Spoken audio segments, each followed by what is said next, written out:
Welcome back to the Proof of Vision podcast. So, in this episode, I had on Rio, the director at Oasys. Oasys started out as a blockchain gaming focus chain. That was their core focus. And they actually already onboarded some of the biggest Web2 gaming companies, including Ubisoft. And Oasis has very strong Japanese roots, backed by some of the biggest IP holders and even financial institutions in Japan. And they're now leveraging those relationships to expand their offerings in the RWA space specifically, right? Focusing on Japanese and East Asian assets and markets in particular. So, I mean, just like you have these massive conglomerates in Japan, Oasis can maybe be something similar for crypto, right? An on-chain conglomerate of sorts, kind of like a national champion for crypto, right? They have like their hands in a lot of different areas. They got Web3 gaming. That was their initial core focus. They also have, yeah, the Japanese RWA stuff. They're also expanding into like token launches, right? All with that Japanese focus and leveraging their relationships, right? So I think in this episode, it was a great episode. We got into all the nuances of Oasis, of their plans going forward, and then even about the tailwinds for the Japanese crypto market, which might be a big unlock in the not too distant future, right? With crypto regulations in Japan maybe easing a bit. So yeah, this is a great episode. Have a listen.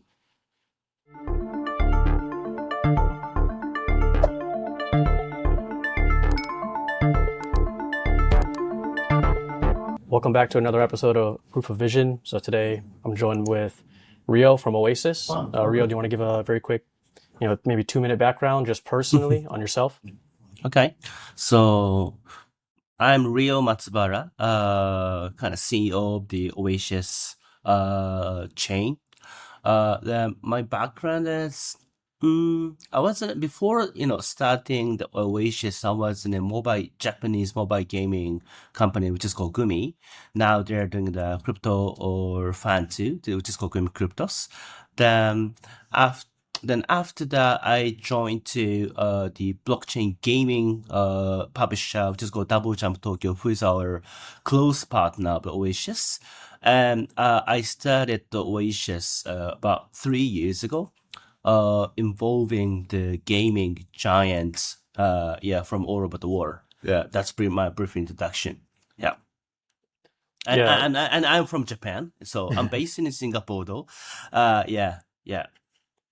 yeah, no, I think it's some good color. So let's for our audience who maybe isn't like too familiar, what are some of like the little nuances about the Japan market specifically? Because I think you have like I think Backpack Exchange was based in Japan and at some point, but yeah, it's just Mm. not there's not a whole lot of like mainstream crypto Twitter stuff about Japan. Is there anything that people should know about like the Japanese market? Japanese market is slowly changing. Then uh, both of the ruling party and opposite party are very positive about it, about the crypto right now. So they're about to change the tax system to Japan about crypto, because only tax was a barrier to entry as an entry to the crypto market for general people, because maximum tax rate of the Japanese or retail trading was 55% right now. That was too high, even though initial buying pressure was so strong uh, in Japan. But secondly, liquidity was really low because of the tax. People buy and hold, or if the price goes down, they sell it. That's it. So secondary liquidity is very low. But as we had some of the IEO last year, but most of the IEO raised 2 digits million with the oversubscriptions like 100 mil, 200 mil from Central and CX. So initial buying pressure is super strong. As maybe you can imagine, if the condition of the crypto tax or regulation would be same with Korea, it's the Japanese population is almost double. So think Japan has a high potential as a crypto market, I believe. Then Okay, now yeah. the thing is changing. Yeah. Yeah, okay. I think it's good to know. Yeah, like from the outside looking in. Yeah, like the high tax thing. I think that was like a notorious thing for a while. Yeah, it was very kind of like the opposite of Korea. So yeah, I think it's good to get some insight into the Japanese market. You go there, you see like billboards for exchanges that you never heard of. So okay, but yeah, so let's go back to Oasis. Like, what was I guess walk me through like the origins of Oasis and like the initial vision, because I know there's like been some changes in focus. So, like, what was that core thesis like at the start? Okay. I said I wasn't in before I wasn't in I started Oasis. I wasn't in our partner company Double Jump Tokyo. So Double Jump Tokyo was publishing the first blockchain game, which is called My Crypto Heroes. So that games was a top game at the Ethereum for 1.5 year before Uniswap came. So so at that time the game like Gods and Chain, like CryptoKitties and My Crypto Heroes, and also Axie Infinity was the top ranked game at the time. But suddenly Uniswap came. Then the all of the game was killed by high volume of the DeFi. So we thought two things. Oh, it's like a game. Uniswap system was we felt it's like a financial game. Then we thought that, oh, the future of the Web3 game will be totally different from the existing game. So someone should be bridge between existing game industry and future of the Web3 game. So that's the one thing. So I felt. Then second thing is, as CryptoKitty guys started the flow, and Ghost and Chain guys started the immutable, Axie guys started running.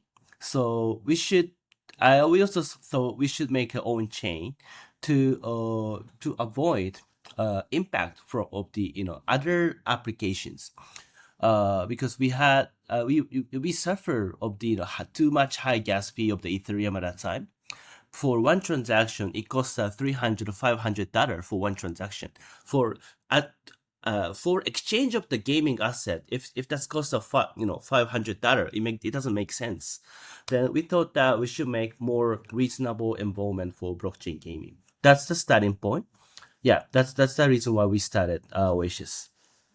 Right. Yeah, I think it's an interesting way to look at it. Yeah, I think it might be like the first time I heard DeFi kind of like quoted as a reason for like, causing like a barrier for on-chain gaming. So yeah, okay, that's a good way to look at it. Yeah, as you mentioned, we have a lot more like gaming focused infrastructure change, yeah, like Rodin, like immutable stuff like that. Okay, so and then more recently, how is like the scope of Oasis kind of expanded? Like, can you walk me through that and the RWA expansion and what led to that thought process?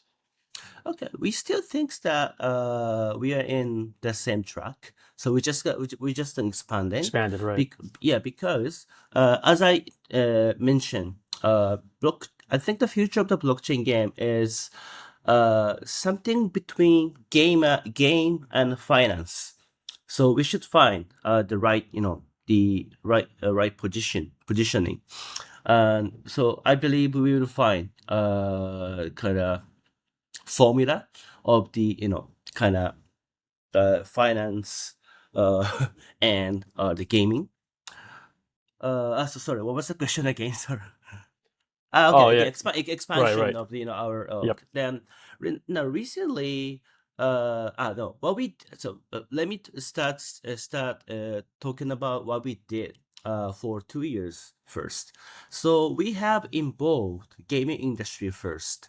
Like we have involved the gaming giant from Japan first, like Sega, Bandai Namco, and Square Enix, and also other mobile gaming company like a Gumigri, whatever. Uh, then after that, Korean also gaming company also joined to our network, like Nexon, Netmarble, or we may come to us. Most of the Japanese and Korean gaming company joined. And after that, your European gaming company joined, like Ubisoft. Then I would try to reach out to American gaming giants and the Chinese one, but for the regulation at the time. we couldn't involve them, and especially for American and Chinese. At that time, everybody was scared about SEC. Then for China, it still has a regulation. Maybe Tencent cannot join. Yeah, so we have involved the game almost almost almost all of the gaming giant, as much we can. Then the next step was make them to launch the game by themselves using the Web3 technology. Yeah, some of the game has launched from the gaming giant, like Ubisoft launched the Champion Tactics with us. Sega is launching the Battle of the Three Kingdom with us. It's been launched recently, maybe I think it's been 3 weeks. Yeah. Yeah, so we're still in the middle, but the narratives, environment is changing to the yield right now. So not the yeah. So everybody's looking for yield like a 4%, 5%.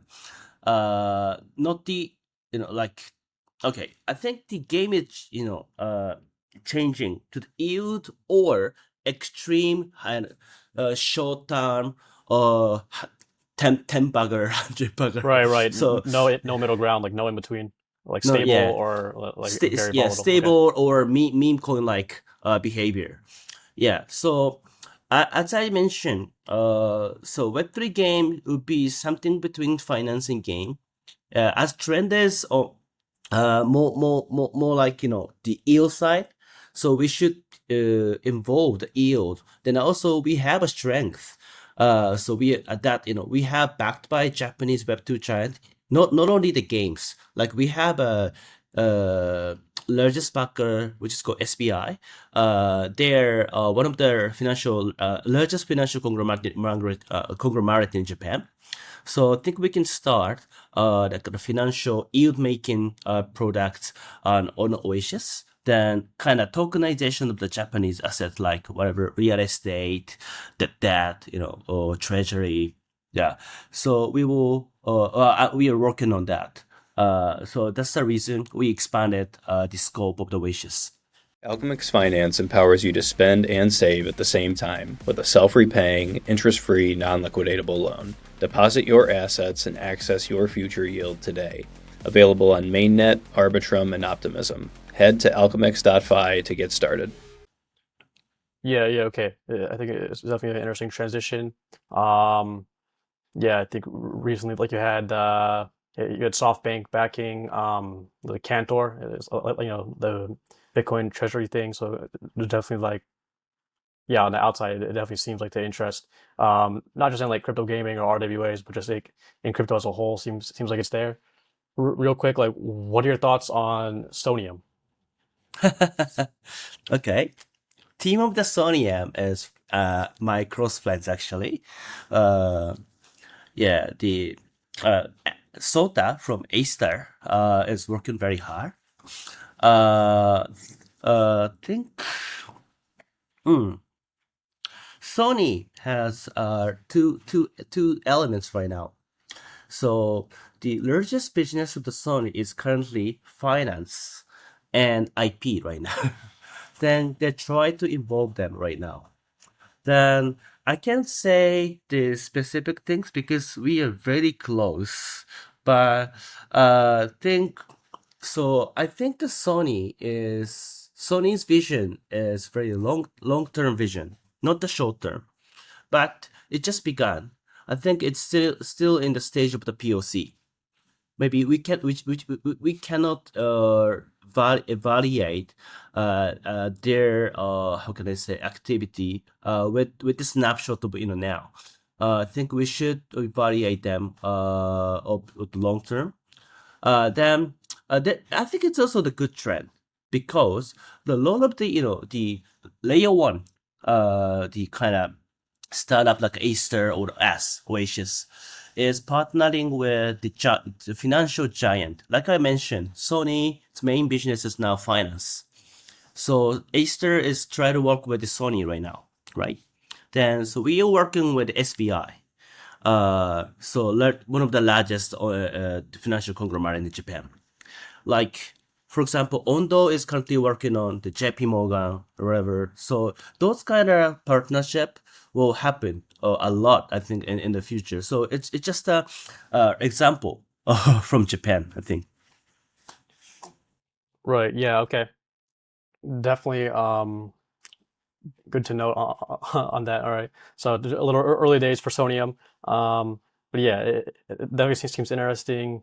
Maybe not like, yeah, not nearly as much of like the gaming specific focus, but yeah. So I think in the Japanese market, you have like some of these very established like Web2 traditional tech companies, um, getting into crypto or getting into blockchain.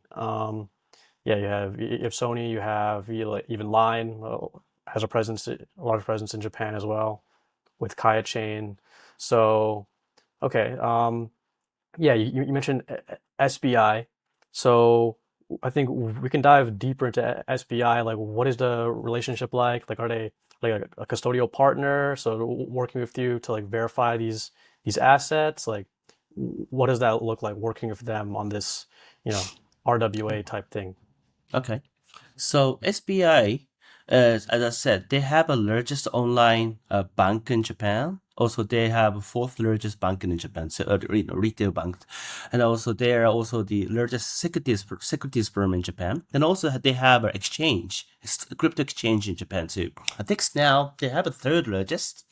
So using their license, maybe we can expand our business with SBI because they have invested to us uh such a big money actually. I cannot disclose the amount of the money All right right, now though. I'll take your word Uh, for it. yeah. Uh, yes. Then think we can do so.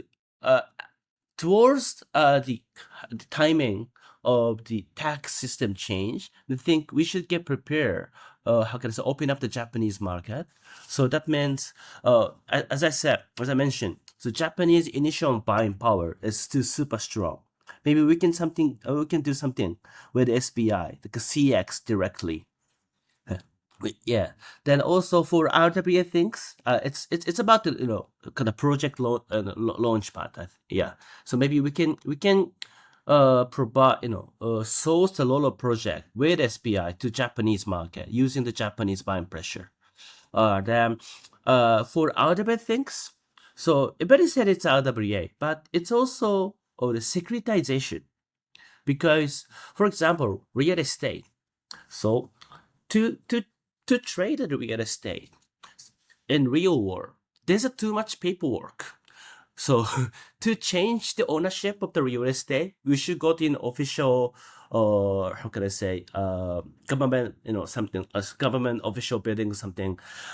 So we cannot do, or the do it for every time, when token transfer happen. So that means we should use the system of the token securitization first. So that means we need security license partner. Then SBI is the largest security company in Japan. So they have a largest volume of the Japanese equity, whatever. So that's the reason. That's the how can I say future possibility of our collaboration with the SBI, the RWA, how can I say, uh,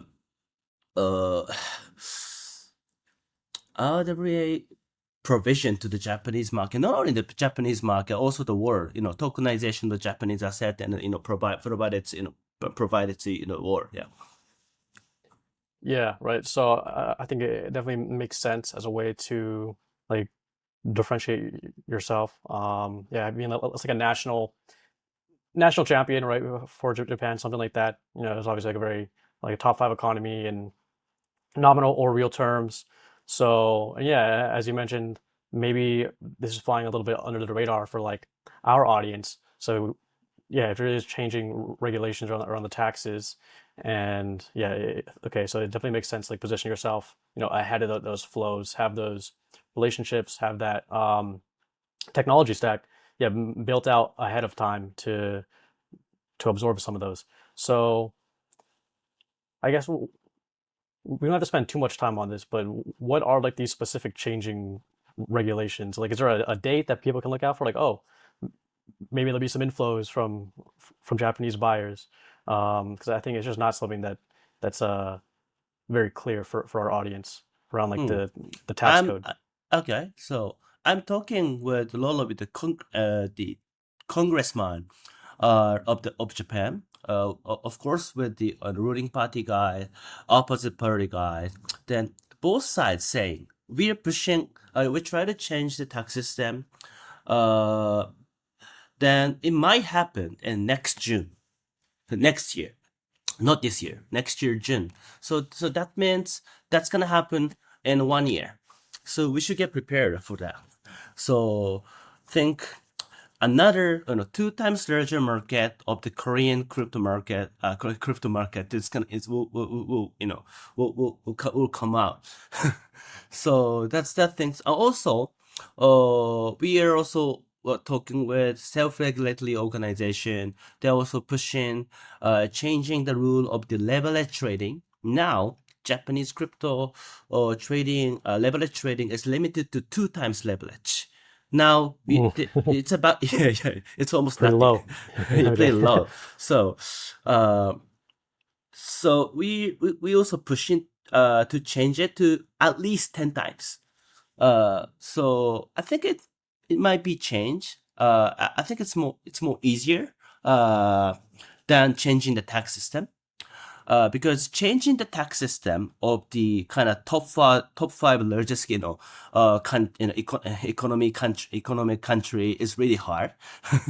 But changing the rule of the that's gonna kind of how the leverage is much easier than tax. I think that's gonna happen. So within a 1 year, the big waves will come to Japanese market, I believe.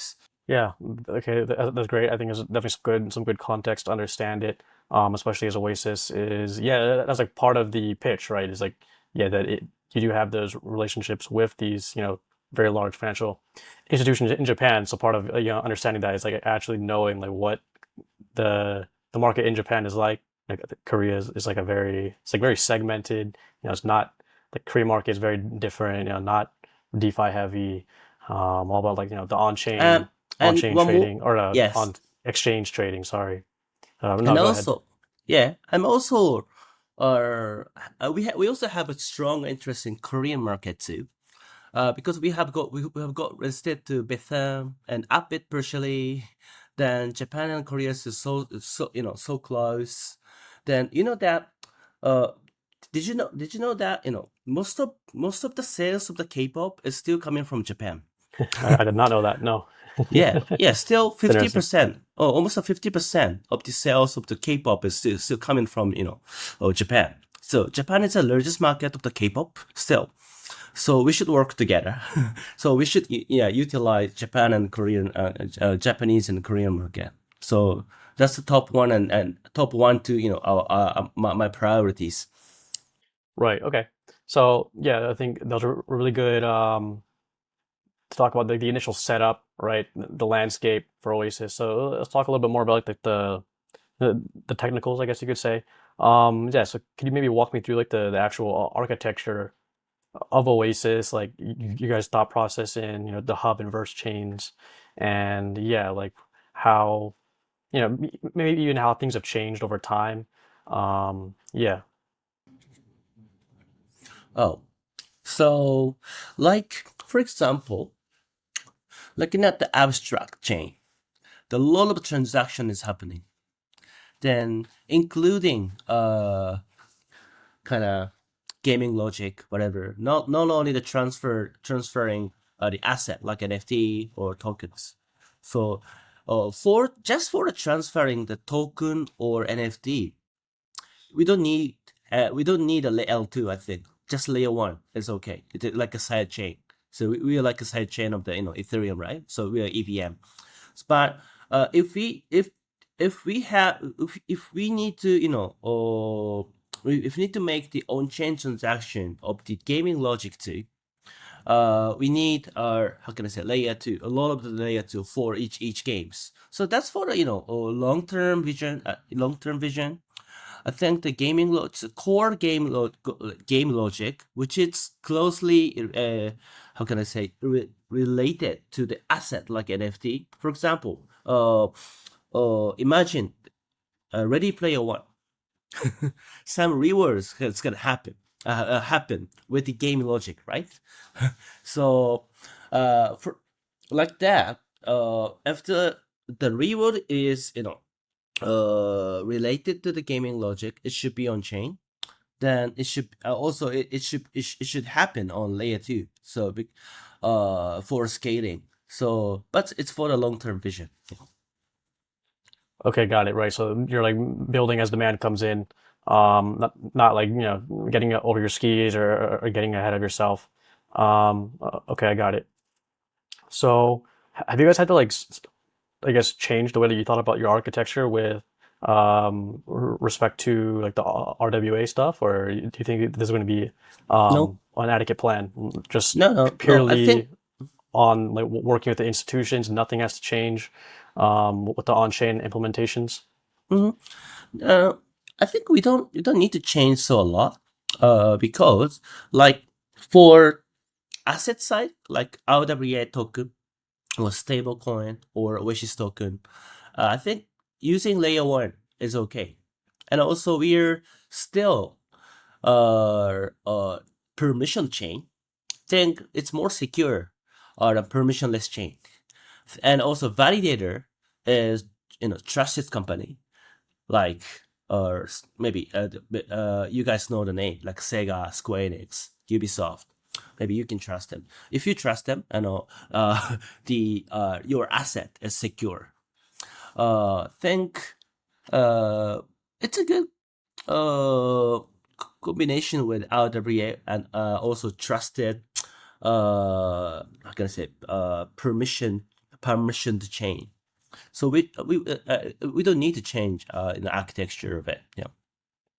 Right. Okay. Yeah, it's definitely an interesting approach. So, I mean, yeah, it's permission chain. I think, yeah, I think similar to like maybe Stonium for people who are unfamiliar. Do you get any like not backlash, but like, is there anyone out there? Do you think your users would care at all, like permissionless versus permissioned, or it's actually better? Yeah, like you're making the case that it's actually better to be permissioned, right? Because you're backed by these large institutions, large, traditional gaming companies. But is there any like potential users that actually care about like, oh, I'd rather it be permissionless, or not really? No, because I said permission, but for the permitted smart contract, so everyone can use that smart contract. So that means it's not so close. The user can use any smart contract which is already permitted. So you just need to send a request of the permission to us if you want to get approval. That's it. So because it should be I think to treat the kind of how can I say the high value asset like RWA, Mm, it should be more secure, I think. right. Okay, for RWAs. So yeah, I think for RWA specifically in Japan, like you mentioned, Stonium or Sony is, yeah, their main business, in 2025 is more about finance and IP. IP. Yeah. So how are you guys also like approaching that? Are you guys getting involved with like Japanese IP? Are you looking to, yeah, have some on-chain implementations for that kind of stuff? Yes. So now I cannot mention, I cannot disclose the detail yet though. So maybe we will be announcing something about RWA soon. As we are backed by one of the largest financial the giant in Japan, and also about IP. Of course, we are backed by large gaming IP holder. Then as I mentioned at the very beginning, the game is changing to the yield war and short term up and down game. I think it makes it liquidity. So we are also working on that with some IP and something. So something very interesting might happen with Japanese gaming IP. So that's all I can I'm gonna say disclose right now. This episode is brought to you by Pendle. Pendle is a leading protocol in the DeFi yield sector, operating as a permissionless yield trading protocol, facilitating the tokenization and splitting of any yield-bearing assets in DeFi. This allows users to speculate on future yield or earn a fixed rate on their assets. Learn more at pendle.finance. Okay. So, and then going back to the architecture of Oasis. So you guys, yeah, implementing like Arbitrum Orbit, alt layer as well. Like, what is your ideal user base, I guess, right? Like, users across chains vary, right? Like the behavior of users on like Solana versus Ethereum very different. So, what kind of users are you guys looking to attract, or clients in general, right? Not necessarily just users. Like, is it a bit different for you guys compared to most chains, most projects, or how do you think about that? Think we can position as the Asian chain and also the entertainment chain. Yeah, I think we are now, our position is like entertainment and also Asian. So it's specialization from Okay. Ethereum and Solana. Yeah. Right. Okay. So much more around like the off-chain components, actually. Right. Okay, got it. Um, okay, yeah, but let's kind of walk through like how do you balance like the Web 2 and Web 3 gaming, right? Because you're backed by yeah, some of the big gaming companies, but you also have like some partnerships with the Web 3 stuff, right? Animoca, these players, like how do you kind of find the balance between those two? Like what are you looking to get out of like those relationships with Web 3 gaming players? Yeah, as also I mentioned before, so so now we already done the second step. We made them the gaming giant to launch a game, but the approach was still more like Web2 centric. Like uh, two they launched a Web2 game and they also added Web3 element like token, NFT. That's it. But what's happening in the Web3 space right now is more Web3 centric approach. Like last year, airdrop game or Palm.Fun thinks meme coin was really popular. Said token is really the, how can I say, essential element of the Web3, I believe. Then also next step is involve them to the or true Web3 world, like more token like our game. uh, think it's okay. It's more like I'm gonna say. So we should find something between game and gamble. I think for in terms of the All Web right. three All right, got it. something. Yeah. I think So okay, that's the you can find the term and coin it, and then Oasis can be like like yeah. the king of that genre. Okay. Yeah. Uh, Then yeah, I so think it's the definitely next a good way challenge, to so phrase it. the things we are working on is involve them to that war, something between game and gamble. It, involve the gaming giant to that war. Right. So maybe you walk me through like some of these conversations, I guess, with like more Web 2 games, like not non-crypto native games. Right. It's very different from like crypto gaming. So like, is there any pushback at all? Are they interested in that, in implementing like the gambling slash trading stuff into a game? Like, what are their thoughts on all of this? No, actually. So for example, in Japan, so we already have something between gamble and gaming in Japanese real world. It's like pachinko. So everybody knows something between game and gamble is really fun.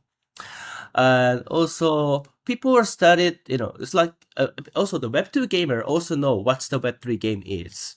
Then they also think it's totally different from the existing game. So I think the target will be totally different. So actually, maybe back in 2 years ago, there's a huge backlash because when we announced a partnership with Ubisoft, Sega, a lot of the the backlash from the existing gamer, fan of the Sonic, fan of the Assassin's Creed, was backlashing us. Oh, But now, really? yeah, Okay. but for now it's totally different. Think we should create something new. So think yeah, the people are so positive. Think that create something new. Right. Yeah, I definitely. I'm a fan of like the little the arcades in Japan. There's like a little mix of like the gambling, yeah, gambling in a fun game. Um, yeah, and I do remember, especially in like 2021, that yeah, that backlash from like normal gamers around about Web3 and crypto gaming. Is it the same in Japan or no? Is that more of like an American thing where they're not really as open to like Web3 gaming? Is that also reflected in Japan, or is it just like a completely different mindset from those users? Japan as a country, so we accept all the new things actually, because we have mixed Chinese culture, we have mixed Western culture with our history, so we don't have so much backlash. Yeah, like Western guys. I think in West, especially in Europe, I think game is regarded as like art. Mm, Yeah, I think okay, it's more that's a good way sacred. to phrase it. Yeah, Yeah. it's like a sacred things. So in Japan, it's like it started from toy actually. Yeah, like a company like a Bandai, their toy maker, also Nintendo was like also like they were originally the card manufacturer, like like a Trump. So it started from the toy. So think yeah, it's really easily accepted. Okay, that's great. So I think yeah, we've covered, the different facets of Oasis, but as you know, like one of the main parts of our project is the token, right? It's like you launch a token, you can't go back. So what were some of the like the considerations, just from the team, and then also from like a regulatory POV around like the Oasis token? Like walk me through that whole process. Hmm. What was the question again? Sorry. Yeah, I'm just wondering about the OAS token. Like, what Hmm. were the considerations about that? Like, were there barriers with regulations? Like, how did that process, come to fruition, right, from start to finish? Start to finish. So I think actually we already have listed to Japanese regulated exchange, also Koreans in regulated exchange. Also, we are also preparatory talking with the regulator, and also we are always, try to be compliant. Also, I have already read the American, the compliance, the law, not to break that. I think yeah, also that's the point. I think the lot of the Web2 giants has a partner with us. Think yeah, maybe we will keep doing this. Yeah. Right. So, I guess going back to like the more broad like Web3 gaming and also like even like the collectible space, like what are some trends that you guys see? Yeah, like obviously you made you definitely took advantage of like some of your partnerships to go more on like the RWA side after seeing the demand for more yield, right? Instead of just being like a completely crypto gaming project. So are there any other like trends or narratives, like long-term narratives that you guys see in the market that should be taken into consideration? Hmm. The kind of I have a two type of the vision. One is very short term. So, as I said, the kind of extreme short term pump and dumping is happening about the meme coin actually. Then, think the kind of meme coin game is trending a little bit. Uh, as treating the meme coin as a game and also embed the gaming and gamification to the kind of meme coin culture it's happening a little bit. Think we should cook it well. uh then uh another my vision is yield game, because Axie Infinity, the essence of the Axie Infinity was Uniswap actually. It's a token plus Uniswap. So something new game might come after the yield trend has matured, I believe. So next era of the DeFi is obviously coming with the TradFi side. Think next blockchain game, Web3 game will happen based on that the infrastructure, I believe. So I think we should carefully watch the DeFi side too. Right, right. Yeah, yeah. I think it's something good to consider. Like, it's not. I don't know. I think it's like not common to hear from like the other chains, like Rodent, Immutable, some of these guys around like, yeah, incorporating the trends from outside of gaming, and then yeah, reacting to it, incorporating, seeing what works, what doesn't, trying to incorporate it for yourself. Um, yeah, I think definitely like gamified trading would be good. I mean, you have a little bit like Tensor. They launched their Yeah, mobile app for like it's like a social app for meme coin trading. Um, the live stream stuff is doing okay right now, like the Pump Fund live streams. Yeah, we have abstract live streams. So it seems like there's like some interesting stuff. Maybe it sticks around, maybe it doesn't, but okay, pretty interesting. Um, so what are your guys' future plans, like in the say like 6 months to 1 year ballpark? I would say, because you mentioned actually that the next June there might be some significant changes, right, in Japan regulatory framework. So, but just on your guys' side, working with what you can control, like what's on your guys' roadmap? okay. We have three plans. The three pillars. We have three pillars. One is next DeFi, starting from RWA and stablecoin. So as a layer one chain, so we also should start the new DeFi with the TradFi and using our strength, Japanese asset. So tokenization of the Japanese asset, including a yield-making Japanese asset, like uh yeah, it's that's the first things we are working on that. So that's gonna happen at least in a half year. I believe so. The second thing is token launcher from Japan to get prepared of the next year how can I say market opening of Japan. So we should how can I say fix these how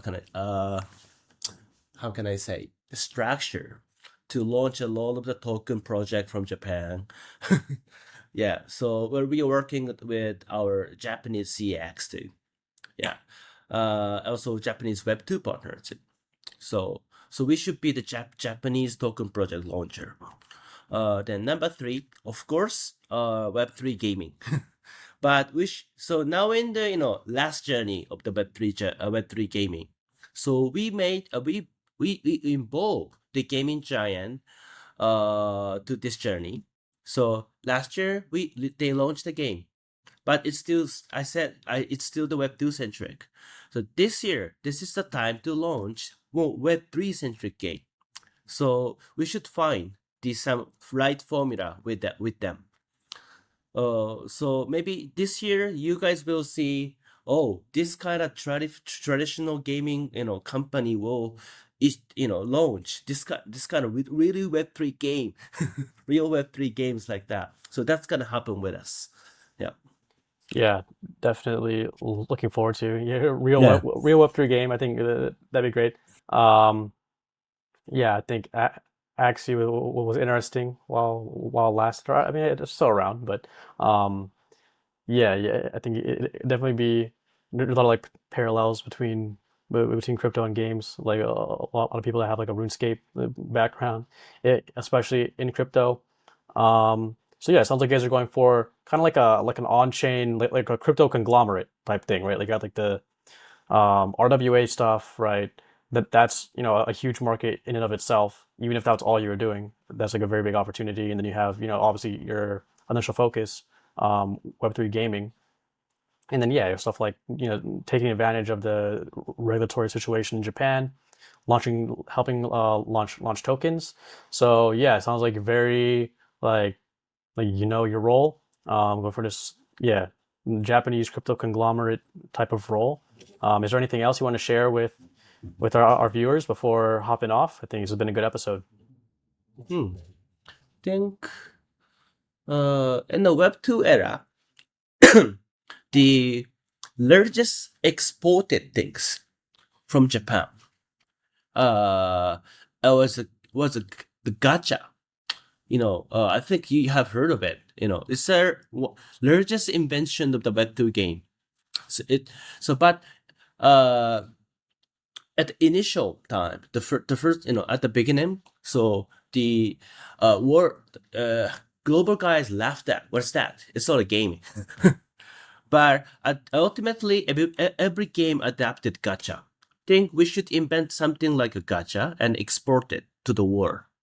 But everybody says, oh, you like just Japanese chain or kind of East Asian chain, but still, like East Asian liquidity is so strong. Actually, like most of initial buying pressure and also liquidity of the XRP or the Cardano came up from Japan. Actually, maybe Really? it's really It's famous. news to me. All right. It's good to know. I did not know that. Yeah, it's a chap. Yeah, so maybe our market can create a top 10, the token. We should try to be like that. In terms of the market cap.